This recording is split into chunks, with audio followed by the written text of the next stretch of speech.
ओम शांति। भक्ति मार्ग में हम आत्माओं ने भगत रूप में ईश्वर अर्थ इनडायरेक्ट दान किया। अब वही ईश्वर हम बच्चों के सम्मुख हैं, प्रैक्टिकल में हमारे साथ सर्व संबंध निभाते हैं। तो अब हम ईश्वर को डायरेक्ट अर्पण करते, जिसकी एवज़ में बाबा हमें 21 जन्मों के लिए वर्षा देते, हम पर बलिहार जाते हैं। तो आइए रिवाइज करते हैं आज के 3 अगस्त 2022 के बाबा के साकार रूप से चले हुए महावाक्यों को। ईश्वर दाता है, फिर भी ईश्वर अर्थ दान करने की रस्म क्यों चली आती है? क्योंकि ईश्वर को अपना वारिस बनाते हैं। किनकी याद कायम रहती है? जिनमें कुछ न कुछ ज्ञान है। हमें किस बात का नशा रहना चाहिए? हम शिव बाबा के बने हैं। संगम युग पर शिव बाबा कौन से कर्तव्य करते हैं? श्रीमत देते, गोरा मुंह बनाते, भक्ति का फल देते, स्वर्ग की बादशाही देते, नरक के चक्र से छुड़ाकर आवागमन स्वर्ग में बनाते, आत्मा में पड़ी हुई लोहे और तांबे की खाद निकालते, रूहानी यात्रा सिखलाते, 21 जन्मों के लिए वर्षा देते, मनोकामनाएं पूरी करते, देवी देवता धर्म स्थापन करते। क्या होने से क्या होता है? याद नहीं करते तो विकर्म बनते, काले हो जाते। बुद्धि में ज्ञान होगा तो बाप की याद कायम रहेगी।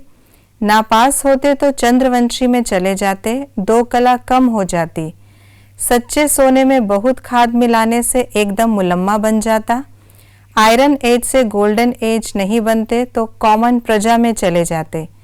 हम बाप पर एक बार बलिहार जाएंगे तो बाप 21 बार बलिहार जाएंगे। बाबा का बच्चा बन अच्छी रीति पक्का होकर शरीर छोड़ेंगे तो वारिस बनेंगे। निमित्त भाव का अभ्यास स्वतः और सहज करते तो स्व की और सर्व की प्रगति होती।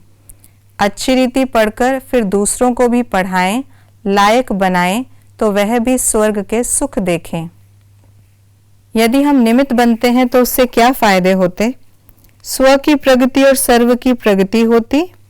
उनके कदम धरनी पर नहीं स्टेज पर रहते।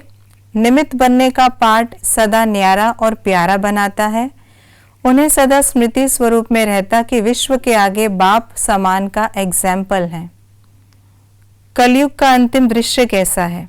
दुखधाम, मृत्युलोक, आयरन एज, तमो प्रधानता, अंतिम जन्म, विनाश का समय, 100% काले, झूठी आत्मा, झूठे शरीर, अंधश्रद्धा वाली भक्ति, जिस्मानी देह अभिमानी यात्राएं, आत्मा में लोहे और तांबे की खाद।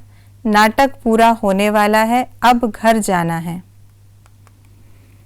संगम युग पर हम बच्चे क्या करते हैं?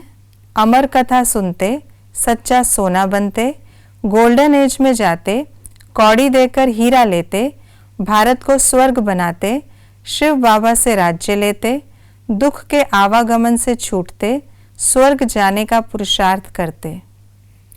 आज की मुरली के अनुसार कंट्रास्ट की बातें। वह है काम चिता, यह है ज्ञान चिता। भारत बहुत सुंदर गोल्डन एज था, अभी आयरन एज में है। शिव बाबा सदैव अमर है, हम जन्म मरण के चक्र में आते हैं। हम अभी संगम युग पर हैं। दुनिया वाले समझते हैं कलयुग अजुन शुरू हुआ है, 40,000 वर्ष बाद संगम आना है। अभी हम रूहानी यात्रा करते हैं, जन्म जन्मांतर जिस्मानी यात्राएं की हैं। हमें किन बातों को धारण करना है? आत्म अभिमानी बनना है, माँ बाप को फॉलो करना है, रूहानी यात्रा में कभी थकना नहीं है, 21 जन्मों की राजाई का सुख लेना है, शिव बाबा से दैवी राज्य लेने की रेस करनी है, पुरुषार्थ कर सूर्यवंशी गद्दी का मालिक बनना है, बाप से आशीर्वाद मांगने की बजाय याद की यात्रा में तत्पर रहना है, शिव बाबा को अपना वारिस बनाए, उन पर पूरा पूरा बलिहार जाना है। ये थी आज की मुरली की विशेष बातें। हम आत्माओं का वर्षा है मुक्ति और जीवन मुक्ति। तो मुक्ति धाम जाने के लिए आत्म अभिमानी रहने का अभ्यास करें और जीवन मुक्ति पद प्राप्त करने के लिए माँ बाप को पूरा पूरा फॉलो करते चलें और इस रूहानी यात्रा पर तत्पर रहें। ओम शांति।